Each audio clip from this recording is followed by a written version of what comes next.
Everyone, welcome back to my channel ज्याचं नाव आहे स्नेहा की अनालिसिस अँड रिव्ह्यू. मी आहे स्नेहा जाधव. तर काल होता बिग बॉसमध्ये भावचा धक्का. तर किती तुम्हाला असं वाटलं की कालचा भावचा धक्का तितकं धक्कादायक नव्हता जेवढी एक्सपेक्टेशन्स होती? मला तर असं वाटलं की तितकं धक्कादायक नव्हती. कारण असं वाटलेलं होतं की भाव येणार आणि हे गोष्टीवर बोलणार, ते गोष्टीवर बोलणार, असं त्यांना धक्का देणार असं वाटलेलं होतं. बट धक्का तर लागला, पण जितकं जोरात लागायचं होतं तितकं लागलेलं नाही असं मला वाटतं. तर ह्याच्या पाठीमागे काय कारण आहे हे सुद्धा मी बोलणार आहे याच्यावरती सुद्धा. तर चला सुरू करूया आजचा व्हिडिओ. तर भावचा धक्का सुरू झालेलं होतं. जसं रितेश सर एंट्री घेतले तर घरातली सगळे सदस्य मी त्यांना हॅलो म्हटले, नमस्ते म्हटले, पण रितेश सरनी कुणालाही रेसिप्रोकेट केलं नाही. कारण ते रागात आलेले होते आणि त्यांनी म्हटलं की मला आजच्या भावचा धक्का करायचाच नव्हता. मला खूप राग आला तुमच्यावरती, तुम्ही जे प्रकारानं खेळलेला आहे टास्क, तर मला राग आलेला, तर मला याचं नव्हतं. परंतु महाराष्ट्राची सर्व लोकांना माझ्यावरती थोडी अपेक्षा आहे की आज भाव येणार आणि ते बोलणार. तर त्यांच्यासाठी मी आज हे भावचा धक्का करतो आहे. यानी की आजचं जे एपिसोड आहे ते महाराष्ट्राचे सर्व जनतासाठी आहे असं रितेश सरनी म्हटलेलं होतं. तर सुरुवात निक्कीपासून केलेलं होतं. तर जसं रितेश सरनी निक्कीचं नाव घेतलं, निक्कीला एक फर्स्ट तर एक हसू आली चेहऱ्यावर आणि त्याच्यानंतर रितेश सर म्हणतात की तुम्ही निक्कीच्या घरात अलग बिग बॉस चालत आहे. एक निक्की बिग बॉस, एक मराठी बिग बॉस. आणि निक्की बिग बॉसमध्ये निक्कीचे स्वतःचे नियम असतात, तिची मनमर्जी ती करत असते. आणि निक्कीला जे वर्षाताईबद्दल ती मातृत्वाबद्दल बोललेली होती त्याच्यावरती निक्कीला म्हटलं गेलेलं होतं. तर निक्की म्हणते की मला सुद्धा ते गलत वाटलं, तर मी ताईला सॉरीसुद्धा म्हटलेली आहे. तर रितेश सर म्हणतात की तुमची एक पॅटर्न आहे, तुम्ही फर्स्ट वीकमध्ये सुद्धा गलती केलं, तुम्ही सॉरी म्हटलेस, तुम्ही सेकंड वीकमध्ये सुद्धा गलती केलं, तुम्ही सॉरी म्हटली. तर असं तुमची एक पॅटर्न आहे की तुम्ही सॉरी म्हणतात आणि पुढे जातात आणि तुम्ही सेम करतात. असं तुमची एक पॅटर्न आहे असं रितेश सर निक्कीला म्हणतात. आणि तिथून ते आर्याकडे जातात. कारण आर्यासुद्धा जान्हवीला ते म्हटलेले होते, जे बालाला सांभाळायचं टास्क होतं त्याच्यामध्ये आर्या म्हटले की ईशान बघतोयस का तू, तुझी माय कसं डायन आहे. तर रितेश सर इथं म्हणतात की हे घरात जे लोक पार्टिसिपेंट करतात, जे घरात कोणी राहतात त्यांचीच नावं घ्यायची आणि त्यांच्या बारेतच बोलायचं.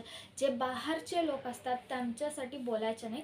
हे करेक्ट होतं की जे लोक आतमध्ये असतात त्यांच्यासाठीच बोलायचं आहे. तर छोटीशी मी एक गोष्ट सांगणार होते की ईशानचं नाव इथं आर्या घ्यायच्या मागे एक कारण होतं की ईशानचं नाव जान्हवीने पहिलं घेतलेलं. कारण जेव्हा बाल आलेलं होतं ती हे माझं ईशानसारखं आहे, ईशान ईशान ती असं म्हणत होती. तर ते ईशान जे नाव होतं ते आर्याला तिच्या तोंडात असंच गेलेलं, कारण ते जान्हवीनंच ईशानचं नाव काढलेलं होतं. बट जे गलत आहे तर ते गलत आहे. तर ह्याच्यावरती रितेश सरनी म्हटलेलं. त्याच्यानंतर महाराष्ट्राची भाषावरती वैभवला रितेश सरनी म्हटलेलं आहे की जसं की त्यांनी म्हटलं की मालवणी भाषा जे आहे ते मराठी भाषा नाही. तर रितेश सरनी तिथं विचारलेलं की धनंजयचं कोल्हापुरी आहे आणि अंकिताचं मालवणी भाषा आहे, घनश्यामच्या नगरी मराठी आहे. तर असं वेगवेगळे क्षेत्रात वेगवेगळे भाषा असतात. तर त्याच्यावरती तुम्ही म्हटलं की ते मराठीच नाही आणि तुम्ही छान एक टास्कसाठी तुम्ही पुरे मराठी लोकांना तुम्ही जे इन्सल्ट केलं असं रितेश सर म्हणतात. तर वैभव म्हणतो मला असं म्हणायचं नव्हतं. तर तो सॉरी म्हणता की सॉरी अंकिता आणि सॉरी जनता, असं त्याचं चालतं. मग अरबाजला म्हणतात रितेश सर की जे प्रकारे तू सूरजला धरलेलं होतंस, खिचत होतोस, त्याचे कॉलर पकडलेलं होतोस, ते अतिशय चुकीचं होतं असं म्हणतात. तर अरबाज म्हणतो नाही सर मी असं केलेलं नाही. कारण तो माझ्यावरती फिजिकल झाला, त्याच्यानंतर मी फिजिकल झालो. तर रितेश सर म्हणतात ते फिजिकल झालेलं नाही, तू फिजिकल झाला. तो त्याला इतकं गच्च धरलेलं होतं त्याचं, कारण तो त्याचा हातापाय चालवत होता की सुटून घ्यायला. तर ते गलत नाही असं रितेश सर म्हणतात. तर तुला शक्ती आहे हे तू प्रत्येक वेळेला तू दाखवतोस. तर अरबाज इथं म्हणतो मी मी मुलगींसोबत खेळला तर ते टच केला असं म्हणतात. मी मुलगांसोबत खेळला तर तुम्ही फिजिकल म्हणतात. तर मी काय करू असं म्हणतात. तर रितेश सर म्हणतात की तू थोडासा दिमाग ना खेळ, युक्ती ना खेळ, असं रितेश सर अरबाजला म्हणतात. त्याच्यानंतर रितेश सरनी एक स्टोरी सांगितलेलं की बॉर्डरवरती 2 सैनिक असतात. एक आपला सैनिक, एक ऑपोजिशनवाला. आणि आपल्या सैनिकच ऑपोजिशनला मदत करतात तर त्याला काय म्हणतात असं पॅडीदादाला विचारतात. तर पॅडीदादा म्हणतात की फितूर म्हणतात. तर त्याच्यानंतर आपल्या बिचारे निखिलला विचारतात रितेश सर का निखिलला निखिलला एकदमचा धक्का लागला. अरे मला सुद्धा कोणी विचारतात का. तो बिचारा आपला खूप छान तयार होऊन बसलेला होता. खुद वाईट, कपडे वाईट, यानी की वाईट मतलब मराठीतला वाईट नाही बाबा, इंग्लिशमधला वाईट. मी फेअरनेसबद्दल बोलत होते. कारण तो वाईट आहे का ब्लॅक आहे हे समजायला तो काय तर केलं पाहिजे होतं ना घरात. तो काय केलं नाही तर मला त्याच्या व्यक्तित्वाबद्दल काय बोलायचं नाही की वाईट आहे ब्लॅक आहे. मी फेअरनेसबद्दल बोलत. तर तो बी म्हणता की पॅडीदादाच्या की फितूर आणि लूजर आला बाई, एक वर्ड त्याच्याकडून सुद्धा आला. मग त्यानंतर अंकिताला विचारतात, अभिजितला विचारतात. अभिजित म्हणतो लूजर. अरे अभिजित, लूजर त्यांना नाही, लूजर तुम्हाला म्हणतात. B group is equal to loser असं असतं ते. मग धनंजयला विचारतात. धनंजय करेक्ट म्हणतात की गद्दार म्हणून. तर एक्झॅक्टली गद्दार म्हणतात. तर मग नंतर अरबाजला विचारतात. अरबाज म्हणतो धोकेबाज. तर रितेश सर म्हणतात ते लूजर, ते फितूर, ते धोकेबाज, ते गद्दार कोण आहे तू सांग. तर हे छान वाटलं रितेश सरचे की त्यांच्याच ग्रुपवाल्याचं नाव त्याच्याच व्यक्तीसोबत म्हणायला लावले. तर ते खूप छान वाटलं रितेश सरचं. तर अरबाज इथं मानायला रेडी नाही त्याचं नाव घ्यायला की तो स्टोरी सांगणार होता की मी आणि वैभव. तर रितेश सर मला स्टोरी नको, मला फक्त नाव सांग. तर अरबाज टाईम घेत होता तर सोंचत होता. तर रितेश सर अरे खुर्ची येणार आहे. तर अरबाज इमिडिएटली म्हणतो की वैभव. करेक्ट. तर वैभव आहे गद्दार, ज्यांनी ऑपोजिशन टीमला हेल्प केली. ते होते एक टीममध्ये, त्यांनी खेळला ऑपोजिशन टीमसाठी. तर काय केलं गद्दारपणा असं विचारतात. तर अरबाज सांगायला हिचकिचावतो. तर वैभवला सांग म्हणतात. तर वैभवसुद्धा सांगायला हे होतात. तर रितेश सर म्हणतात तुम्ही स्वतः म्हटलेले होते की मी बॉल्स कम भरलेले, मी स्वतः नेऊन पिशवी दिलेले होते आणि मी प्रामाणिकपणानं खेळलेला नव्हता. मी हे दाखवलेलं की मी तुमच्या साईडनं खेळलेला, पण मी त्यांच्या साईडनं खेळलेलं नाही असं तुम्ही म्हटलेलं असं सांगतात रितेश सर. तर रितेश सर इथं म्हणतात वैभवला की ते तुम्ही ते ग्रुपला म्हटलं की मी तुमच्या साईडनं खेळतो. अगर तुम्हाला खेळायचं नव्हतं, तुम्हाला इतकंच तुमच्या अरबाजसाठी खेळायचं होतं, तर तुम्ही त्या ग्रुपला म्हणायचं होतं बाबा की मला तुमच्या ह्याच्यामधलं मानू नका, मी अरबाजसाठी खेळतो आहे. आणि हे म्हणायला जिगर लागतो. ते प्रोटीनच्या डब्यात बाजारातून मिळत नाही जे तुम्ही पुन्हा खातात. भारी भारी लाईन होती आहे. आणि वैभव, तुम्ही घरात वैभव म्हणून गेले तर गद्दार म्हणून बाहेर येऊ नका असं रितेश सर तिथं म्हटलेले होते. तर वैभव तिथं म्हणतात की मला ह्यांच्या ग्रुपनं खेळला तरी मला कॅप्टन तरी बनवणार नव्हते, तर ती ह्यांच्याकडून खेळला असं त्याच्या पुढच्या स्टोरी ते सांगतात. बट वैभव, तुम्हाला जे ग्रुपला दिला गेला ते ग्रुपनं अगर तुम्ही प्रामाणिकपणे खेळला असता तर तुम्ही जनतामध्ये तुमचा एक अलग स्थान मिळवलं असता. कारण इथं हे पर्सनॅलिटी शो आहे. तुमची काय पर्सनॅलिटी हे दाखवायची शो आहे. तुम्ही किती तुमच्या फ्रेंड्सला लॉयल आहात हे नाही दाखवायचं. तर इतर रितेश सर म्हणतात वैभव एक गोष्ट आठवण ठेव, तू तुझ्या हे ग्रुपसाठी खेळलेला आहेस आज, पण जेव्हा तू नॉमिनेशनमध्ये अभिजितचं नाव घेतलेलं तर हेच ग्रुप होता जे फर्स्ट तुझ्यावर धावत आलेलं होते की तू हे रॉंग डेसिशन घेतला असं रितेश सरनी त्याला छोटंसं अर्थ दाखवला. कारण मोठी अर्थ दाखवलं तर मी त्यांना बघायचं नाही म्हणून रितेश सरनी छोटीशी अर्थ दाखवली. कारण जसं रितेश सर मी आत्ताच येतो म्हणून असं गेले तर त्यांच्या एक अलगचं जान्हवी म्हणत होती की तुमची नियतच नाही द्यायची, तो किती छान केलं तर तुम्ही देणार नाही. आणि जान्हवी तुझी नियत दिसतेच, आणि जसं रितेश सर गेले तुझी नियत परत एकदा दिसते, तर तू दुसऱ्याची नियत काढूच नको बाबा. तू असं तुझ्या तोंडच खोलू नका, कारण तुझी तोंड जितकं बंद राहील तितकं आम्हाला बघायला उत्सुकता राहणार आहे. तर ह्याच्यानंतर रितेश सरांनी घनश्यामला सुद्धा बोललं की तुम्ही गेलं होते पुढारी म्हणून, आता तुम्ही असिस्टंट झालेला आहे. असिस्टंट, तर इथं निक्कीची असिस्टंट असं म्हटलं तर चाललं असतं, बट फक्त रितेश सरनी असिस्टंट असं म्हटलं. आणि मग रितेश सर आले आपल्या सूरजकडे. त्यांनी सूरजची जी इंट्रोडक्शन दिले तो खूप भारी होता, की हे घरात हे आठवड्यात एक हिरो जन्म घेतलेला आहे आणि त्यांनी नो हे आठवडा सोना केलेला आहे आणि ते आहे आपलं सूरज चव्हाण. तो झालेला होता पुरा बिग बॉसमध्ये आणि त्यांनी हे सुद्धा म्हटलं की हे आठवडा तुम्ही गाजलेला आहे.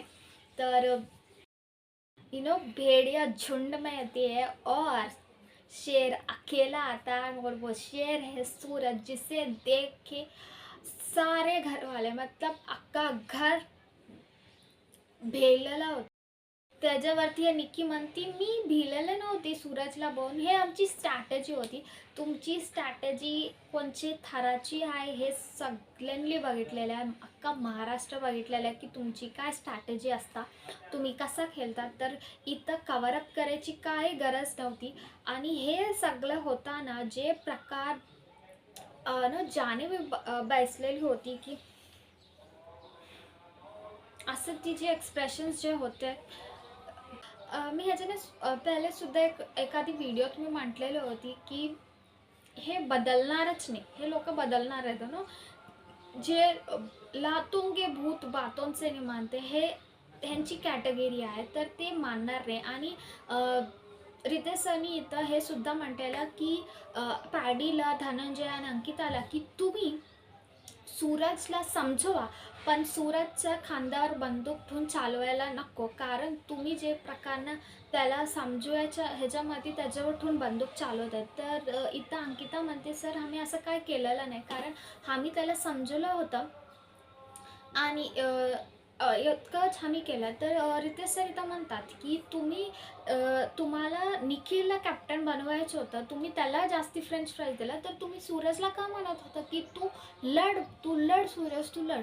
तुम्ही फ्रेंच फ्राईज कमी दिला, तुम्हाला निखिलला बनवायचं होतं, पण तुम्ही एनकरेज सूरजला करत होता, तर हे गलत होय असं रितेश सर म्हणतात. तर जय प्रकारनं क्लॅप्स मारत होती जान्हवी, निक्की आणि आपला घनश्याम असा क्लॅप्स मारत होता असं. अरे घनश्याम, तुला पुरा महाराष्ट्राचं अख्खा महाराष्ट्र पुढारी नाही, तू आता असिस्टंट झाला असं म्हटलं, नंतर तुला जान्हवी आणि निक्कीच्या बघून तुला असं क्लॅप्स मारायचे होते. बाहेर आल्यानंतर तुला समजणार तू पुढारी आहे आणि काय आहे, बाहेर आल्यानंतर ते समजणार आहे. तर हे सुद्धा करेक्ट होतं. मी कालच्या व्हिडिओमध्ये म्हटलेलं होते की ह्यांनी सूरजला मौका द्यायचं होतं, सूरजला जास्ती फ्रेंच फ्राईज द्यायची होती, जे ह्यांनी केलं नाही. तर हे रितेश सरचं अतिशय करेक्ट होतं. आणि जेव्हा सूरजला रितेश सरनी हिरो म्हणून असं बोलत होते, तेव्हा जान्हवी, निक्की, अरबाजच्या काढता त्यांची गिगू चालू होती की आम्ही कितीही करू आम्हाला काय प्रशंसा मिळत नाही, असं त्यांचं चालत होतं. आणि रितेश सरनी एरिनासोबत बोलला की एरिना, तुमच्या इथं मराठी पाठशाला अभिजित तुमची गेम आहे, तर प्ले इंडिव्हिज्युअल. आणि मला एक म्हणायचं आहे एरिनाबद्दल की ती होल एपिसोडमध्ये तुम्ही बघितलं असेल तर ती एक हात असं कुशनवर ठेवून असं बसून होती. आणि रितेश सर जेव्हा तिच्यानं बोलत होते तेव्हाही तिचं असंच पोझिशन होतं, एक अलगसा मास तिच्यामध्ये दिसत होता. तर मी फर्स्ट हे म्हणते एरिना, तुम्ही ॲटिट्यूड हे जे तू ठेवलेली आहे ते चेंज कर, तुझ्यासमोर होस्ट आहेत आणि त्यांना मर्यादा द्यायचं गरजेचं आहे. तर तुझी हे ॲटिट्यूड ना तुझी वैभवला दाखवू, इथं ऑडियन्सला नको आणि रितेश सरला तर बिलकुलच नाही. तर लक्षात ठेवू नेक्स्ट टाईम. आणि मला एक गोष्ट, मला फर्स्ट वीकपासून जे खटकत आहे ते वैभव जे आहे तो मागे बसतो, ते खालायच्या खुर्चीवर बसतो, ते असं असं असं हो तो बोलता रितेश सरला, ते मला अजिबात आवडत नाही. तर मर्यादा द्यायला शिका, तेव्हाच तुम्हाला मर्यादा मिळणार. Give respect and take respect actually. तर असं वीकेंडचा एपिसोड खतम झालेला आहे. बिग बॉस रितेशनी एक नवीन रूमची उद्घाटनसुद्धा केलेले आहे, ज्याच्यामध्ये 4 नॉमिनेटेड कंटेस्टंट्स गेले. तर त्याची काय आहे ते आजच्या एपिसोडमध्ये आपल्याला बघायला मिळणार. तर एक प्रोमो आलेला आहे, ज्याच्यामध्ये महाराष्ट्रात काय बोलतात हे रितेश सर दाखवणार आहे घराचे सदस्यांना. आणि आपले अबीर गुलाल जे कलर्स मराठीवरचे एक मालिका आहे, त्याच्यामधले मुख्य पात्रामध्ये अभिनेता करणारे सुद्धा घरात येणार आहेत आणि त्यांनी थोडेसे अवॉर्ड्स देणार आहेत. त्याच्यामध्ये निखीनी एक खडूस सासू असले अवॉर्ड वर्षाताईला दिलेले असं आपल्याला दिसायला मिळतो मी प्रोमो आलेला. आणि अबीर गुलालमधली जी लीड कॅरेक्टरमध्ये श्री कॅरेक्टर करते, त्यांनी सूरजला राखीसुद्धा बांधलेली आहे आज. आणि अनेक प्रोमोसुद्धा आलेला, ज्याच्यामध्ये भावचं चक्रव्यूह असं एक नवीन रूमची उद्घाटन आहे आणि त्याच्यामध्ये हे पुढारी नावाचे पुढारी गेलेले आहे. तर बघूया आजच्या एपिसोडमध्ये खूपच धमाल आहे. आणि मी नक्की सांगू शकते की निखिल गेलेलं आहे घरातून बाहेर, ते एलिमिनेट झालेलं. तरी आपण बघूया आजच्या एपिसोडमध्ये. तर तुम्हाला कसं वाटलं माझे हे व्हिडिओ, तुम्ही नक्की मला कमेंट सेक्शनमध्ये लिहा. आणि माझे हे व्हिडिओ आवडला असेल तर लाईक करा, शेअर करा आणि सबस्क्राईब करा माझ्या चॅनलला. Until then, signing off for today, Sneha.